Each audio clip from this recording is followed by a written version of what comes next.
vem esse nosso receio de dizer não?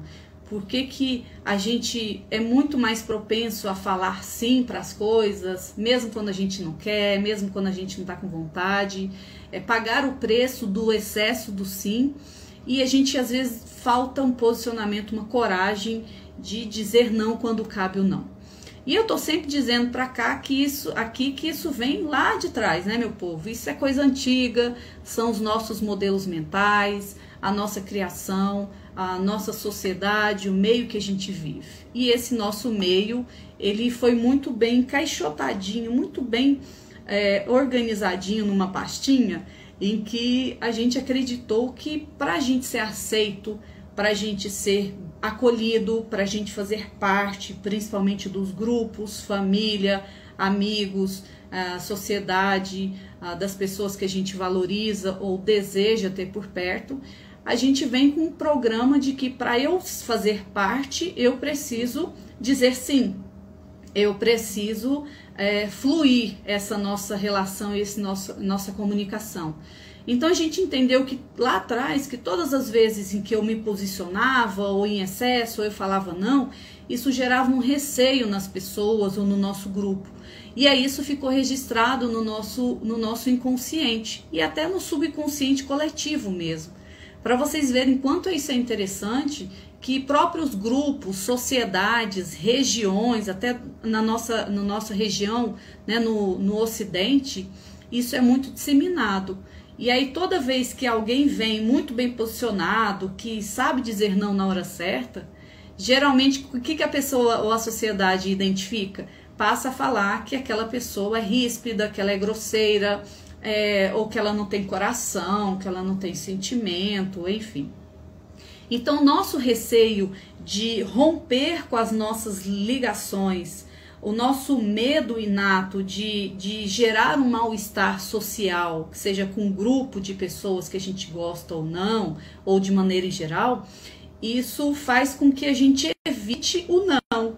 Então, para evitar esse receio, desconforto, ou até rompimento nas relações, de evitar chatear as pessoas, e não é só por esse motivo, é porque lá atrás, no nosso subconsciente, tem lá os programinhas dizendo, ó, se você agir assim, você vai correr o risco de não ser aceito, de não ser validado, de não pertencer a esse grupo, ou de ser rejeitado ou excluído. E isso é muito sério, né? Isso quando pega na gente assim, é muito sério, porque mexe com sentimentos bem profundos em nós. E aí a gente vai para qual caminho? A gente vai para o caminho do sim, né? Sim, não quero ir, mas digo sim. Sim, não quero fazer, eu digo sim. E aí a gente vai passando por cima de quem? Da gente. A gente vai passando por cima dos nossos próprios sentimentos, das nossas vontades inatas, dos nossos desejos profundos. E com o tempo a gente vai perdendo a nossa própria essência, né? O que eu mais vejo são as pessoas procurando saber novamente quem elas são, o que elas gostam. Infelizmente essa é uma realidade comum. Mas aí onde é que entra a cilada do não? A cilada do não entra que quando a gente diz esse não, no momento que nos exige um posicionamento, esse não vai vir carregado de uma dose de tensão. E essa tensão, ela é imediatamente dissipada na nossa corrente sanguínea. Então, eu digo e eu falo um não, né? Eu me posiciono com não, porque é o não que cabe naquele momento. Então, se essa pessoa tem a dificuldade de dizer um não, ela solta esse não carregado com um nível de tensão muito grande. E aí essa tensão, ela vai ser dissipada na nossa corrente sanguínea em segundos, porque ela vai partir lá do nosso sistema nervoso e vai disparar na nossa corrente sanguínea, ativando e projetando o quê? Um nível alto de cortisol. Então, essa tensão alta, ela vai disparar em segundos na nossa corrente sanguínea, o que vai comprometer, olha que isso, gente, olha isso, meu povo, que loucura. Essa tensão vai comprometer em segundos pelo menos 50% da nossa força muscular. É muita coisa, não é isso? Aí 50% da nossa força muscular já é comprometida, e aí a gente tem os outros 50% de força muscular para usar em caso de uma possível defesa. então o corpo fica eletrizado, elétrico, ele fica ativado, tem uma tensão acontecendo aqui por conta de um não, pega isso.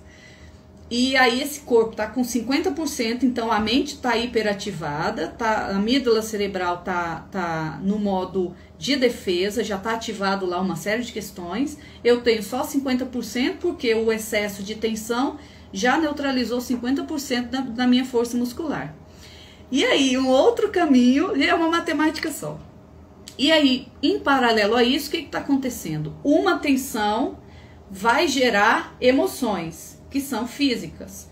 Geralmente, um não, ele vai engatilhar em nós uma emoção de culpa ou uma emoção de vergonha, por exemplo. Então, uma tensão vai engatilhar a emoção de culpa ou vergonha, por exemplo. Só que por trás dessa culpa e dessa vergonha, nós temos os sentimentos que vão ficar engatilhados. Por exemplo, quando eu disse um não, esse não gerou uma tensão que me gerou uma emoção de culpa e que por trás dessa emoção de culpa tem o sentimento de raiva, ira e irritabilidade.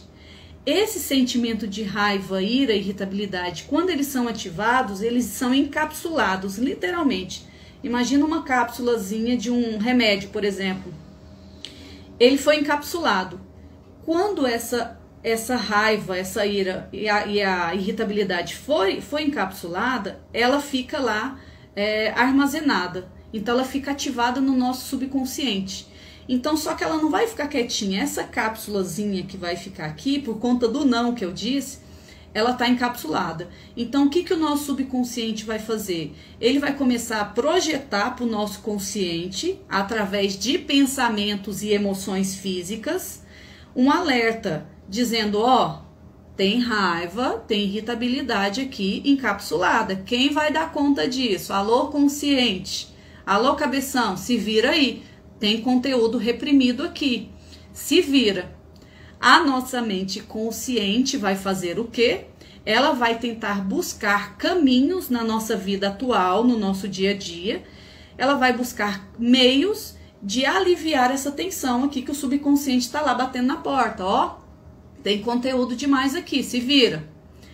Aí o que a nossa mente consciente vai fazer? Ela vai projetar para o nosso externo eventos, ela vai virar um imã, literalmente, meu povo. Ela vai ligar um imã em que ela vai trazer eventos para o nosso dia, eventos externos, para que ela possa aliviar essa irritabilidade, essa tensão ou essa raiva.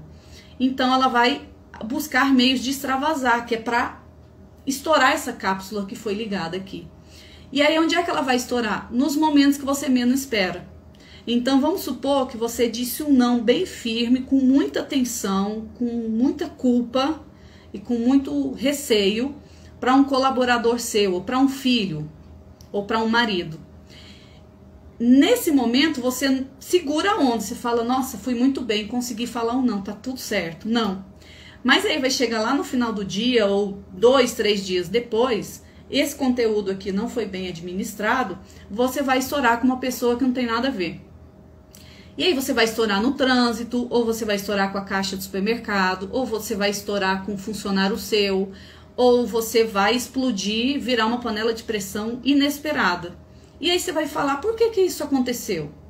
Porque essa cápsulazinha aqui, que não foi bem administrada, não foi feita uma gestão emocional nela, ela não foi estourada. Então, em algum momento, a nossa mente consciente vai ter que buscar acontecimentos externos para aliviar essa tensão. Então, vocês entenderam aonde está a cilada desse não? O fato não é só o que pregam por aí. Aprenda a dizer não. Aprenda técnicas para dizer não, para você conseguir se posicionar. Não adianta só ter uma técnica.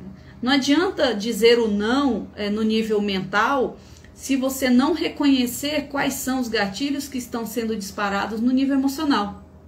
E é por isso que muita gente cai na cilada, porque faz uns cursos aí, aprende umas técnicas aí, que acha que já virou o o senhor do dizer não. E aí vai para o mundo, né? Vai para o trecho, achando que já está dando conta, mas emocionalmente a pessoa não está sustentada para dar esse não. E aí ela não consegue depois fazer a gestão emocional e nem a gestão mental das consequências desse não.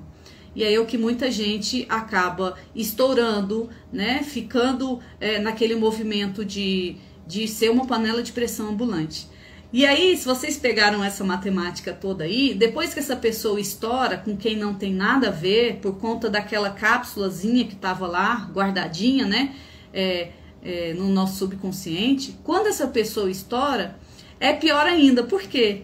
Porque ela vai engatilhar novas emoções. Ah, eu estourei, o evento aconteceu com um colaborador, e aí eu estourei com outro colaborador que não tinha nada a ver. O processo vai continuar, vai ser restaurado novamente. Porque aí com esse novo colaborador, por exemplo, que ela estourou, que não tinha nada a ver com a paçoca, ele vai gerar culpa de novo, vai gerar vergonha ou vai gerar novas emoções. E aí aquele conteúdo lá de trás com a primeira pessoa eu nem consegui administrar. Porque quando essa cápsula aqui da raiva, da irritação, da ira, ela é encapsulada e a nossa mente encontra um caminho para extravasar essa cápsula, infelizmente não vai o conteúdo todo dessa cápsula. Então, se eu tenho 100% de conteúdo gerado nessa cápsula aqui, da irritação, da raiva, da ira, de todos os sentimentos gerados em dizer não, apenas 1 a 10% vai ser extravasado quando eu explodir, por exemplo, com uma pessoa que não tem nada a ver. E aí? E os 90% vão para onde? Vão continuar encapsulados. Então, eu alivio de 1 a 10%, mas eu continuo com 90% ou 99% encapsulado. E aí eu tenho quantos eventos por dia? Quantos nãos eu preciso dizer para as pessoas? E quantas vezes por dia e por semana? Agora vocês imaginam a matemática por trás disso e as consequências que isso gera. Se a gente fosse observar, por exemplo, a quantidade de estoque encapsulado de sentimentos que nós temos e que o nosso subconsciente não consegue, através da mente consciente, encontrar caminhos para esse extravasamento, a gente já pode imaginar o transtorno que todo esse estoque de cápsulas emocionais podem gerar no nosso dia a dia. Sem falar no excesso mental que isso vai gerar, né? Porque vai desencadear uma porrada de pensamentos acelerados na sua cabeça e daqui a pouco você não sabe mais se organizar. A vida tá complicada, tudo tá mais difícil e você não consegue mais sair daquela inconstância de irritação, raiva, ira ou medo, ou seja lá quais os sentimentos estão guiando você. Então são questões que a gente pode sim observar para ficar mais atentos, né? Para ficar mais organizadinhos aí emocionalmente e mentalmente falando. Esse é um processo que a própria calibragem mental pode auxiliar muito as pessoas. Porque quando a gente está falando de mental, a gente está sempre falando também de uma boa gestão emocional. O mental e o emocional, eles precisam caminhar juntos. E quando isso não acontece, vai gerando o excesso de pensamentos que a gente já conhece e vem essa aceleração mental desenfreada. O que está gastando e consumindo muita energia, viu, meu povo? Bom, era só para falar um pouquinho para vocês sobre a cilada do dizer não, essa matemática toda por trás do não, que pode estar acontecendo com você, que precisa sim de olhar para isso, de fazer uma boa gestão disso, para o corpo, a mente e o nosso emocional começar a trabalhar de uma maneira mais harmonizada quando esses eventos acontecem. Porque não é só dizer não ou dizer sim, é o que isso está gerando em mim e a quantidade de cápsulas emocionais eu estou conseguindo fazer a gestão ou isso está ficando reprimido em mim. Como eu já falei por aqui também, quanto mais ira e raiva eu tenho reprimida, mais acontecimentos irritantes, frustrantes eu vou atrair para a minha vida. Então é a maneira que a nossa mente consciente encontra de externalizar no nosso dia a dia, através das pessoas que convivem conosco, uma forma de extravasamento dessa raiva reprimida ou sentimento que esteja sendo reprimido. Então a pessoa muito irada ou a pessoa muito irritada internamente, ela vai estar sempre atraindo para si acontecimentos irritantes, agressivos, pessoas que atacam do nada, pessoas que estão sempre sendo ríspidas com ela, que dão uma resposta, vai sempre encontrar um trânsito mais caótico, filas de supermercado, prazos que nunca terminam, as pessoas que não cumprem um prazo. Então a vida e o externo vai estar sempre trazendo para essa pessoa acontecimentos semelhantes com o que ela tem internamente. Já dá para perceber o caos que vai ser a vida dessa pessoa. A gente volta para falar mais sobre isso, falar sobre esses e outros assuntos aí, de que maneira a gente pode calibrar essa nossa mente para que a gente possa performar melhor, performar mais na nossa vida, no nosso trabalho, nos nossos projetos, seja na área profissional, esportiva, mas para que a gente faça isso usando aquilo que a gente já tem, né? Essa nossa potência, essa nossa força. Beijo para vocês e a gente volta em breve.